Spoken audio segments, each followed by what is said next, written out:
Okay. Good morning to all of you. Today we are going to analyze a major political event that is happening right now, the withdrawal of USA from Afghanistan. Okay, and we are going to analyze this event using the different theories of IR, the different theories of international relations. Okay, so the first theory that we are going to look at is realism. Okay, can we analyze the withdrawal of USA from Afghanistan using the tenets of realism? So point number one is national interest. Okay, a lot of countries, a lot of people are criticizing USA. Okay, saying that you fought the war for 20 years and now you have left Afghans to the Taliban. Okay, how can you do this? So USA says national interest. Realism, national interest. Our national interest has been completed. We went there to fight a war on terror. We went there after Al-Qaeda, okay, and we have ensured that the Al-Qaeda, the specific terrorist group that attacked USA, that has been eliminated from the Afghanistan territory. Our national interest is complete, therefore we are leaving Afghanistan. So national interest. Point number two, in a recent interview, what did Joe Biden, the US President, say? They said that every nation needs to fight its own war. We tried to help Afghanistan for the past 20 years, but at the end of the day, it is the Afghan people who have to help themselves, organize themselves against the Taliban. So point number two of realism, self-help. According to the theory of realism in IR, the best policy that any state or any society can follow is self-help. You cannot depend on the help provided by others. You cannot expect other countries to fight your wars. Okay, let's go to the next point. Okay, point number three. According to realism, states are the main actors in the field of international relations. But if you analyze the current event, you can see that this has been disproved. The Taliban till now was not a state. It was a non-state entity, a non-state actor, yeah, but it has managed to overpower the state structure. So we can say this point of realism, that states are the main actors in international relations, that has been disproved by this event. Okay, let's go to the next point. Dual moral standards. Okay, this is something, it is regarding the core philosophy of IR, but you can also interlink IR with part 1, okay, part 1A of your paper. Dual moral standards is a theory provided by Machiavelli, okay, and how can we apply this to our analysis of US and Afghanistan? Basically, every country is criticizing USA, saying that you talk about human rights, you talk about fight against terrorism, you talk about protecting democracy. What happened to that with the context, in the context of Afghanistan? Okay, because the US has withdrawn from Afghanistan, human rights have been violated, democracy has been destroyed, right? So what is it about these moral standards that US claims that it has? So according to Machiavelli, every state has dual moral standards. Okay, they have one moral standard for their own society, their own country, whereas they have another moral standard at the international level, right? So this is one thing, and this is a very important point.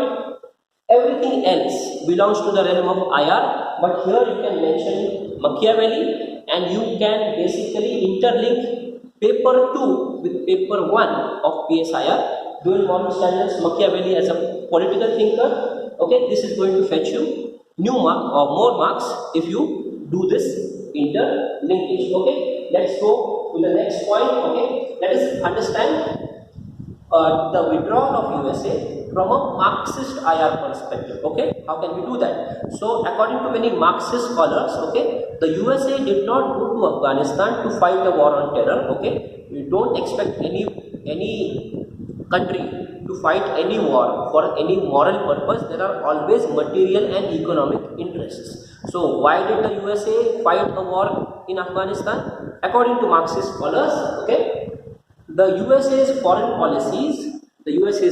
policies are dictated by the very strong military industrial complex that is located within USA. So what should be the foreign policy where USA should go and fight a war, it is dictated by the strong military industrial complex.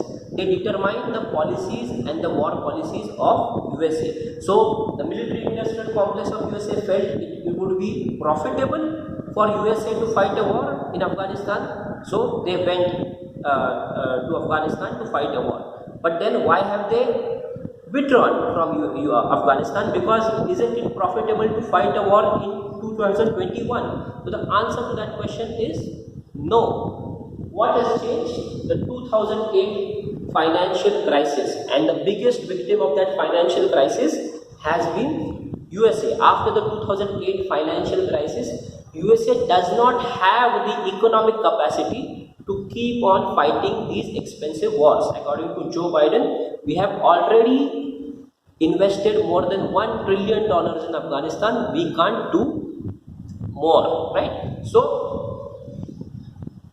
the economic or the material situation has changed. Therefore, the US policy has changed. Now the US government feels that it is more profitable to stay away from war. They are now planning a Green New Deal. You must have heard of this term, Green New Deal, where the US government is planning to invest millions and billions of dollars into its own American economy, right, to revive the American economy. Now the money needed to fight the war is not there, okay, therefore USA has withdrawn, okay. Now let us look at another part, the end of ideology or end of history thesis. What was that? Basically it was this epic ideological war between liberal democratic capitalist USA and that bloc and the Soviet communist bloc. And at the end, when the USSR collapsed, many scholars, especially Fukuyama and Daniel Bell, they claim that ideology has ended, the ideological conflict has ended. The best economic political system has been found. Which is that best political system? Liberal democracy and capitalism. Okay, so according to Fukuyama, what is the best economic, social and political model? It is social liberalism, political democracy and economic capitalism. So the ideological struggle has ended. Now every state, every society needs to follow the same model. But with the resurgence of Taliban in Afghanistan, the so-called best model is now being challenged. Afghanistan had a democracy, still it is now falling back on a different political system.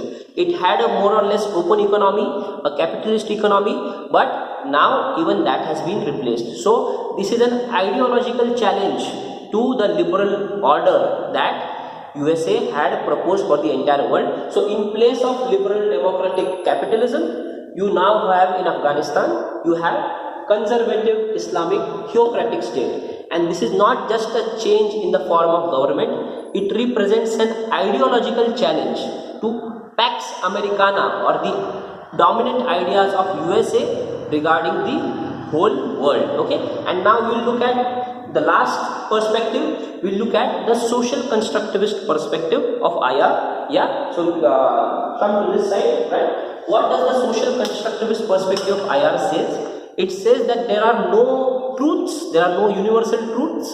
All facts, all truths are constructed by social realities. So let us understand the takeover of Afghanistan by Taliban through social constructivist lens. Okay, what can we see here? This is a rough map of Afghanistan, and as you know, there are many communities in Afghanistan. Afghanistan is as diverse as India. There are 16 tribes, 16 dominant tribes in Afghanistan. Okay, and the Afghanistan from 2001 to 2020 was a political project that tried to create a country that belonged to each and every of these 16 tribes. Okay, but what will be the future of Afghanistan under Taliban? Now Taliban is dominated by one particular tribe within Afghanistan. The name of that tribe is Pashtun. Okay, as you can see, this is a rough map of Afghanistan, right? So all these dotted areas that you can see in this region, right, those are the ones that are dominated by the Pashtun tribe. In the northern areas, these dashes that you can see, those are the areas dominated by the Tajik tribe, okay, people of Tajik origin. And the triangles that you see here, they are dominated by the Hazara tribe. Now these are the dominant three tribe communities, okay. From 2001 to 2020, the nation building attempt in Afghanistan was to make an inclusive Afghanistan where all tribes would feel welcome. But what is the change now? The social reality has changed. The Taliban has come to power, and what will that mean? That means that Afghanistan will turn into Pashtunistan. Pashtuns are the dominant tribe in Afghanistan, and in their vision, okay, there is no place, the other tribes do not have a place or they do not have rights in Afghanistan, okay. So this is the analysis of the US withdrawal of Afghanistan and also the Taliban takeover of Afghanistan from a social constructivist perspective, right? Start. Okay, so one way to analyze the withdrawal of USA from Afghanistan through the realist perspective is to consider the theory of defensive realism. Okay, defensive realism was a theory that was given by Kenneth Waltz. Okay, and what does Kenneth Waltz say? That yes, states do try to increase their power, but they try to increase their power to guarantee their security. Once their security is guaranteed, then states will stop expanding their power. So how does this apply to US and Afghanistan? According to USA, our main threat was the Al-Qaeda. Okay, Al-Qaeda was the terrorist group that attacked the 9/11, that attacked the Twin Towers. So we have gone to Afghanistan, the US has gone to Afghanistan, it has eliminated Al-Qaeda, the problematic terror group from the perspective of USA. It has killed Osama bin Laden, okay, the head of Al-Qaeda, right? And therefore our objective is complete. Now America is secure. The Taliban poses no threat to America, okay. Instead, it was the Al-Qaeda which posed a threat to America. So our security is guaranteed. So we are withdrawing from Afghanistan. So you can understand it from the perspective of defensive realism, right? And now let us consider the last major point, okay, in our analysis is the talk of the new Cold War, okay, and something called as the Great Game. Now Afghanistan has always been thought of as the geography where great game happens, okay. What is the Great Game? Great Game is basically a power tussle between the dominant powers of the world. So Great Game is a 19th century concept. The first Great Game was fought in Afghanistan between the British who ruled India and the Russian forces, right? So that was the first Great Game. The second Great Game was fought between USA and USSR again in Afghanistan, where the Soviets, the communists, the Russians were trying to spread their influence in Afghanistan, and the Americans were trying to curtail the communist influence. So that is the second part of the Great Game. And now we can see the third version of the Great Game between USA and China. And what is that? Okay, so as you can see, China has been very vocal, or you can say they were one of the first states to guarantee or recognize the Taliban dominance over Afghanistan. So this you can see, you can understand this as an attempt to basically extend Chinese influence into Afghanistan, okay, because once you develop good relations with the rulers of Afghanistan, the Taliban are the new rulers of Afghanistan, the Chinese can extend their influence. And then how is America playing the Great Game? So America has guaranteed, as we have seen, that there will be no threat posed to America from the Afghani terror groups.